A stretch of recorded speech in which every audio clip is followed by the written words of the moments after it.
ठीक से समझने की चेतना हमें तब पैदा करता है जब हमारे अंदर सब कुछ को धारण करने की शक्ति हो।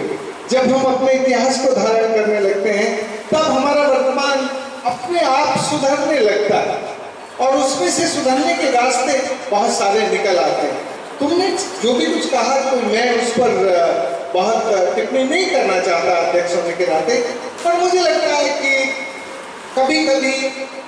कभी कुछ छोटी मोटी कमी दिख भी रही है आंकड़ों में। उस आंकड़ों के खेल में जाए बिना, तारीखों के खेल में जाए बिना, सेंस को साइंस के साथ जोड़कर उसकी साइंस क्या है, वो कहना क्या चाहता है, उसके साथ आगे जाना चाहिए था। हिमांशु यहाँ नहीं है लेकिन मैं इतना जरूर कहूँगा कि हिमांशु जिस घटनाओं को हमारे सामने रख रहा था उसमें से आज हम कुछ सीख सकते हैं, वर्तमान की सीख ले सकते हैं कि हम केवल अपने रजवाड़ों को, कुछ राजाओं को, महाराजाओं को ही प्रतिष्ठित करते रहें और उसी की पूजा में लगे रहेंगे तो हम लोग बहुत आगे तक नहीं जा सकते।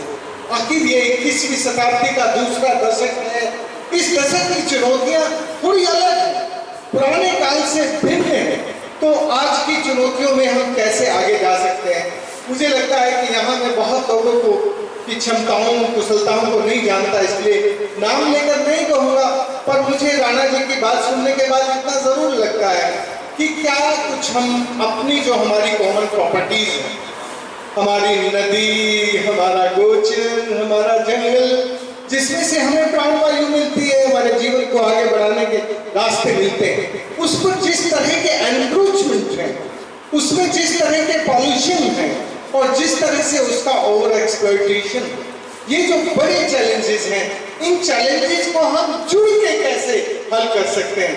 यदि यार हम छतरी हैं तो काहे के चल रहे हैं? यदि हम सचमुच चल रहे हैं तो इस 21वीं शताब्दी की जो भी चुनौतियां हैं वो हमारी प्रॉपर्टीज के, जो हमारे भविष्य के लिए है, उन पर जो एनक्रोचमेंट है, उन एनक्रोचमेंट को रोकने के लिए हम क्या कर सकते हैं, ये हमें सोचना चाहिए। जो हमारी कॉमन प्रॉपर्टीज हैं उनमें जिस तरह के पॉल्यूशन है, उन पॉल्यूशन को रोकने के लिए हम क्या कर सकते हैं? यदि हमें छतरी बनना है तो फिर एक छत्र की तरह एक छत्र होकर कैसे हम आगे जा सकते हैं? आज नहीं, अब हम क्या कर सकते हैं, इसको सोचने की ज्यादा जरूरत है। और यदि आज और अब को हम सोचना चाहते हैं तो हमें देखना होगा कि आज हमारे छतरीपन पर कौन चुनौतियां दे रहा है, कैसे चुनौतियां आ रही हैं अपने आप, और इन चुनौतियों से हम बचकर जो रास्ते निकालते हैं वो रास्ते हमें कहीं पहुंचाते नहीं हैं।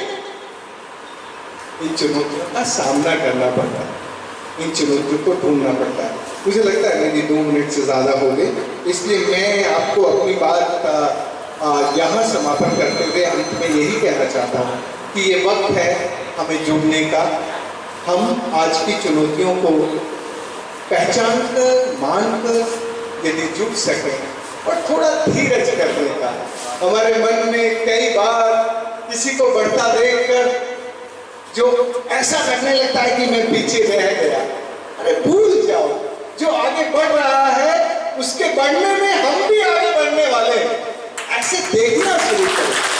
जब हमारा ये नजरिया बदलता है, जब हमारी ये दृष्टि बदलती है, जब हमारा दर्शन बदलता है, तो हमारे अंदर की शक्ति, हमारे अंदर की ऊर्जा हमें आगे लेकर ही जाती है।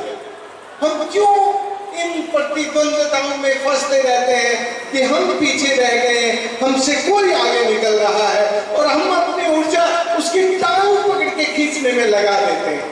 दोस्तों, हम टांग पकड़ना छोड़ दें। और क्षत्रियों का ये गुण नहीं रहा है कि वो अपने को आगे बढ़ाने के लिए दूसरों की टांग पकड़ के खींचे, वो हमेशा अपने को आगे लाने के लिए मैदान में जाता है। सात्विक समझ के साथ जाता है, उसकी सात्विक समझ और सात्विक शक्ति उसके साथ होती है, तब वो आगे जाता है।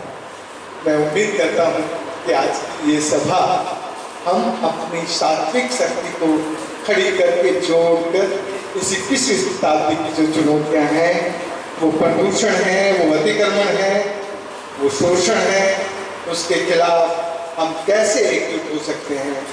इतिहास सीखना बुरा नहीं है, इतिहास को सीखना चाहिए, लेकिन इतिहास के लिए अलग वक्त होता है।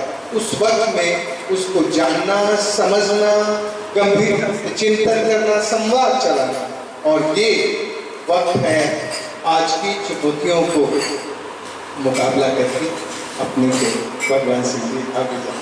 धन्यवाद।